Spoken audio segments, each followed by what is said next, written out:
La ley agraria, la nueva ley de promoción agraria, no dejó contentos obviamente ni a los agroexportadores, aparentemente tampoco a un sector de trabajadores que están amenazando con volver a tomar las carreteras. La reglamentación no se ha concretado todavía. Recordemos este nuevo reglamento, o nueva ley, mejor dicho, que fue producto de la derogatoria de la anterior, que había sido pues extendida por 10 años más, luego de 20 años de vigencia.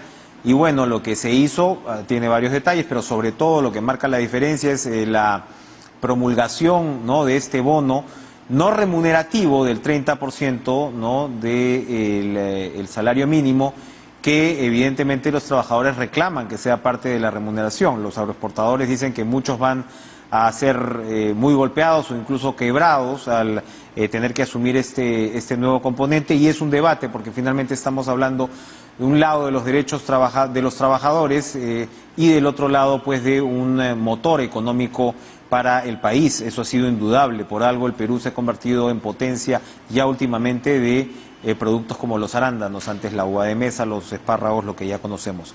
Le damos la bienvenida a Laureano del Castillo, experto en legislación agraria, director ejecutivo del Centro Peruano de Estudios Sociales, CEPES, para conversar del momento precisamente que se está viviendo y hacia dónde debería caminar el debate para llegar al mejor puerto posible. Señor del Castillo, buenas noches, gracias por estar con nosotros. Buenas noches, Enrique. ¿Cuáles son las consideraciones principales que se deberían tomar en cuenta para la reglamentación de la ley? Bueno, la reglamentación, como manda la Constitución, tiene que ceñirse al marco de la ley.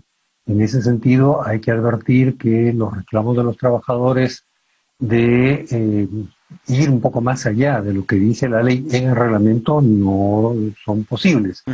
Por otro lado, y creo que esto es importante señalarlo, la ley misma, a pesar de cómo se la conoce, ley agraria o ley de promoción agraria, es una ley compleja, pero que desde su origen, no hablamos de la 27360, que es del año 2000, sino desde el origen mismo, que es el año 96, con el decreto legislativo 885, fue creada para promover la agroexportación y la agroindustria.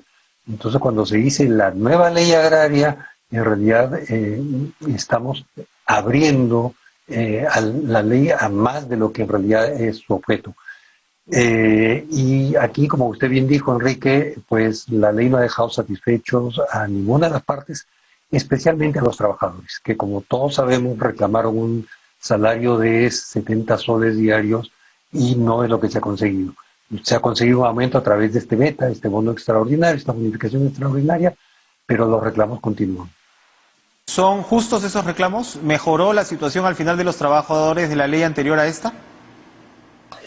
Bueno, sin duda hay mejoras, porque no es exactamente lo que quieren los trabajadores, pero se ha aumentado a través de este beta, porque en realidad los otros beneficios estaban palabras más, palabras menos, pero casi se han copiado de la ley 27360. Y se ha explicitado una serie de derechos que la ley anterior no traía, pero que en estricto deberían haberse aplicado durante todos estos años.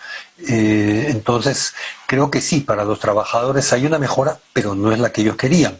Ahora, los empresarios dicen que hay una serie de desventajas en la nueva ley, pero si vemos el régimen tributario, lo que vemos es que no se ha cortado un beneficio centralmente en la rebaja del 50% de la tasa del impuesto a la renta de golpe, a pesar de que tiene 24 años de vigencia este régimen promocional, y lo que se ha establecido es una gradualidad. E incluso para las empresas medianas y pequeñas, este beneficio se extendió hasta el año 2030. Así es. Ahora, efectivamente, el componente tributario es central ahí, y hay una suerte de debate de fondo, porque claro, los empresarios señalan que se les está pidiendo que asuman las responsabilidades del Estado, ¿no?, para crear mejores entornos, porque esto tiene que ver también con el entorno social en el que viven los trabajadores. De poco te va a servir un sueldo, qué sé yo, que sea de 1.300 o de 1.500 si tu situación de vivienda, de servicios básicos, de capacidad pues para poder criar a tus hijos es paupérrima o es deficiente, como uno puede ver en muchas de estas localidades.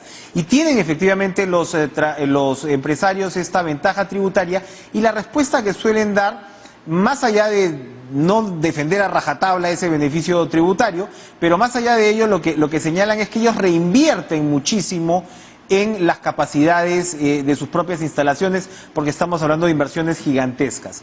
¿Qué pasa ahí? ¿Qué pasa ahí? ¿El Estado no está cumpliendo con su responsabilidad de crear un mejor entorno? Efectivamente, se debió retirar el beneficio tributario de repente para beneficiar directamente a las comunidades.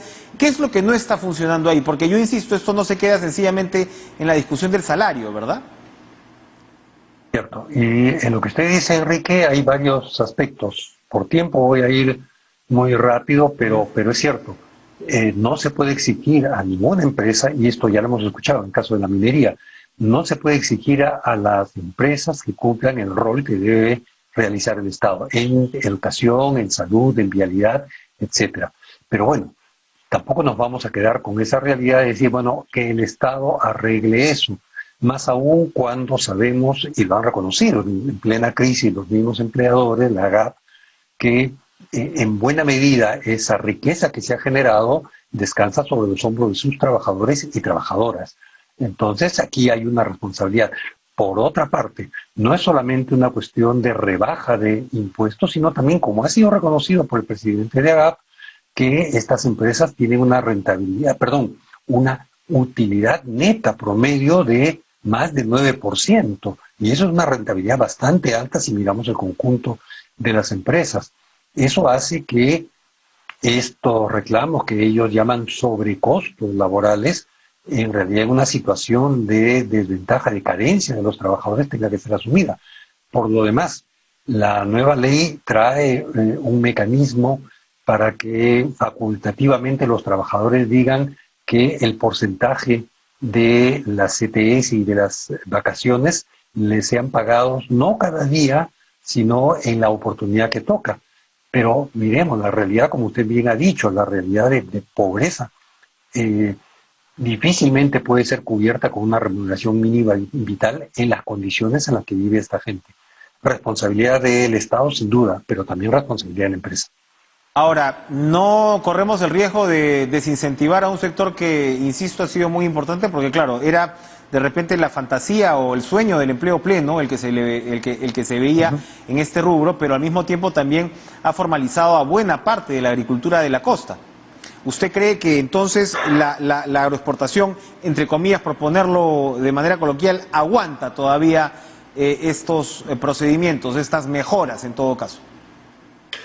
Yo pienso que sí, y vuelvo a algo que le dije hace un rato. Uno de los principales mecanismos y beneficios se ha mantenido precisamente para las empresas que menos utilidades netas tienen. Para ellas el beneficio de la rebaja del impuesto a la renta se mantiene hasta el 2030. Entonces lo que puede ocurrir es que las empresas amenacen con irse, pero repito, si han tenido utilidades arriba del 9% anual, utilidades netas, no ingresos brutos, utilidades netas, creo que pueden aguantar. Por lo demás, efectivamente la agricultura ha crecido, pero ha crecido precisamente porque habían estos dos incentivos.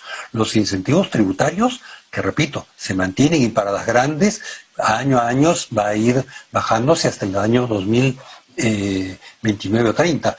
Entonces, aquí hay una responsabilidad. Por lo demás, y esta es la última parte de la pregunta que usted me hizo, se ha formalizado, sí, pero miremos los reclamos de los trabajadores, miremos la incapacidad de SUNAFIL para haber fiscalizado estos problemas que hemos conocido todos los peruanos en diciembre. Y por otra parte, tengamos en cuenta que los trabajadores de estas empresas son trabajadores de un porcentaje bastante reducido de la agricultura familiar. La agricultura familiar, datos oficiales, representa el 97% de los agricultores del país. Estas empresas, palabras del ministro de Desarrollo Agrario, son alrededor de 2.000, eso no es ni siquiera el 0.001% del total de las unidades agropecuarias. Entonces es un sector bastante reducido que ha tenido muchas ventajas durante más de 24 años. Bien, y claro, tenía pues el tema de los famosos servicios, ¿no? Me explicaban que había rubros como el del arándano, que también de alguna manera explotó la demanda de mano de obra, ¿no? Entonces, si antes demandabas de repente 10.000, el tema del arándano pues demanda efectivamente muchísimo, porque tiene un componente casi pues de delicadeza, necesitas una cantidad de trabajadores que cogen el fruto y demás. Y ahí probablemente entraron miles de estos trabajadores en esta condición. Ahora las servicios están del todo prohibidas, ya lo estaban antes, pero se supone que están del todo prohibidas.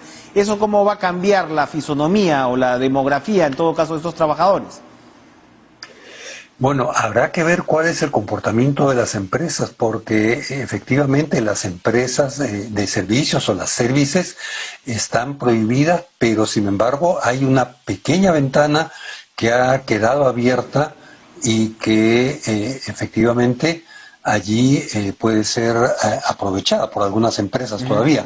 Mire usted el artículo 3, inciso L, efectivamente dice que están prohibidos de recurrirse a mecanismos de intermediación laboral, pero seguimos leyendo y dice que quedan exceptuados los supuestos de ocasionalidad y suplencia previstos en la ley 27.626 y la contratación de actividades especializadas y obras previstas en la ley 29.245. Entonces, esto que está absolutamente prohibido no es tan así. Hay hay una ventana que puede ser aprovechada todavía por algunas empresas, mal usada, ¿no? Porque justamente cuando empezó el conflicto, lo que escuchamos de los empresarios fue decir, hay un pequeño sector que usa servicios, pero, repito, las protestas nos mostraron a miles de trabajadores en el norte y en el sur protestando contra este régimen que ellos llamaban un régimen de servidumbre. Perfecto. Laureano del Castillo, gracias por estar con nosotros para comentar este tema. Ojalá pues que llegue pues un reglamento que finalmente no precipite nuevas manifestaciones de violencia, que sería también sumamente complicado y grave. Gracias por estar con nosotros. Gracias a ustedes. Antes de despedirnos, yo quiero tener una